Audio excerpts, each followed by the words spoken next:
मौका था 1973 की जंग की बरसी का, वही जंग जिसमें मिस्र ने इजराइल को पटकनी दी थी। राष्ट्रपति अनवर सद्दात उस दिन पूरे मूड में थे।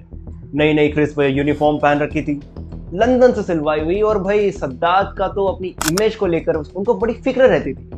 वे चाहते थे कि लोग उन्हें नेता नहीं बल्कि एक सुपरस्टार की तरह देखें। उनकी पत्नी जिहान ने जब देखा तो माथा पकड़ लिया। बोली, आज आपने आपकी बुलेट प्रूफ जैकेट क्यों नहीं पहनी?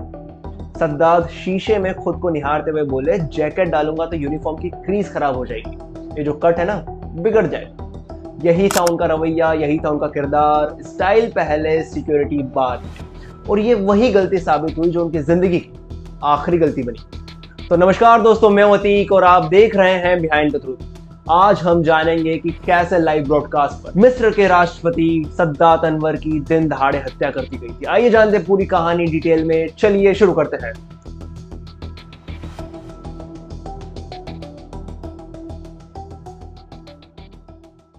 सद्दात, गमाल अब्दुल नासिर के उत्तराधिकारी, दुनिया की नजर में शांति के दूत, जिसने 30 साल पुरानी दुश्मनी भुलाकर इजराइल की धरती पर कदम रखा, शांति समझौता किया, नोबेल शांति पुरस्कार पाया, टाइम्स मैगजीन का मैन ऑफ द ईयर बना।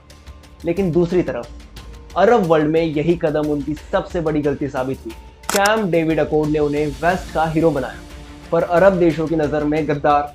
रिश्ते टूटे, मदद बंद हुई और सद्दात ने भी विरोधियों को बोना कहकर मजाक उड़ाना शुरू कर दिया। सद्दात ने मिस्र में इनफिता पॉलिसी लागू की। सोच थी अर्थव्यवस्था खुलेगी, लोग तरक्की करेंगे। नतीजा बिल्कुल उल्टा निकला। अमीर और अमीर, गरीब और गरीब। भ्रष्टाचार आसमान छू गया। जनवरी 1977 रोटी पर से सब्सिडी हटाई गई। नतीजा ब्रेड राइट्स यानी रोटी के दंगे। काहिरा की सड़कों पर आग लगी थी, लेकिन सद्दात वो असवान में बैठे विदेशी पत्रकार को इंटरव्यू दे रहे। जब पूछा गया ये धुआं कैसा है, तो बेखबर सद्दात बोले, कौन सा धुआं, कौन से दंगे? यानी देश जल रहा था और राष्ट्रपति को खबर तक नहीं थी। सितंबर 1981, हत्या से बस एक महीने पहले सद्दात ने आदेश दिया, बड़ा क्रैकडाउन। 1600 लोग गिरफ्तार। इस्लामी कट्टरपंथी हो गए, वामपंथी हो गए, नासिर समर्थक, प्रोफेसर, वकील, पत्रकार, यहां तक कि चर्च के पोप शनोदा तक। सद्दात को लगा सब दुश्मन जेल में है, अब सुरक्षित हूं मैं। लेकिन यही कार्रवाई उनकी मौत की स्क्रिप्ट बन गई थी। उपराष्ट्रपति हुस्नी मुबारक को खुफिया एजेंसियों से खबर मिली। फौज के कुछ जूनियर अफसर साजिश रच रहे हैं, जो 6 अक्टूबर की परेड है उसमें अनहोनी हो सकती है। मुबारक दौड़े दौड़े सद्दात के पास गए, लेकिन सद्दात हंसते रहे और कहा, don't worry, they are my boys, कुछ नहीं करेंगे, कुछ नहीं कर सकते। ये उनके आखिरी शब्द जैसे थे, क्योंकि यही बॉयज अब उनकी जान लेने वाले थे। सद्दात के क्रैकडाउन में कट्टरपंथी संगठन अल जमा अल इस्लामिया का एक सदस्य पकड़ा गया।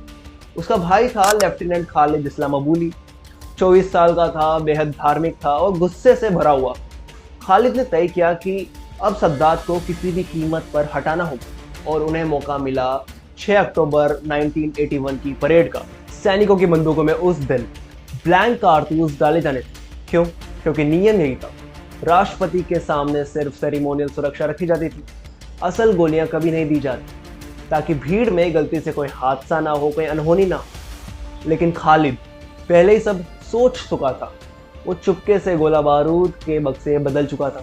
ब्लैंक्स की जगह उन राइफलों में भरी थी असल गोलियां।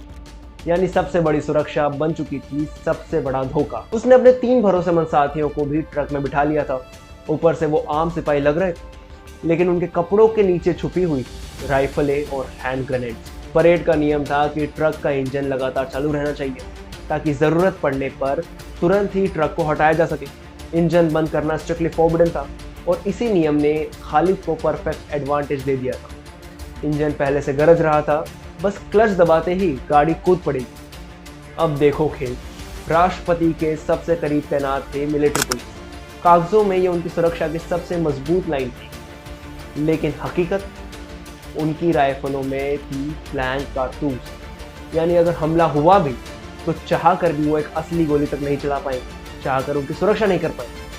और अब हर मोहरा सेट हो चुका था। ड्राइवर सीट पर था खालिद, पीछे घात लगाए बैठे 3 हमलावर, चारों तरफ अनजान सैनिक जिन्हें लगा कि सब कुछ सामान्य है। पर असल में राष्ट्रपति का काफिला सीधे मौत के जाल में फंस चुका।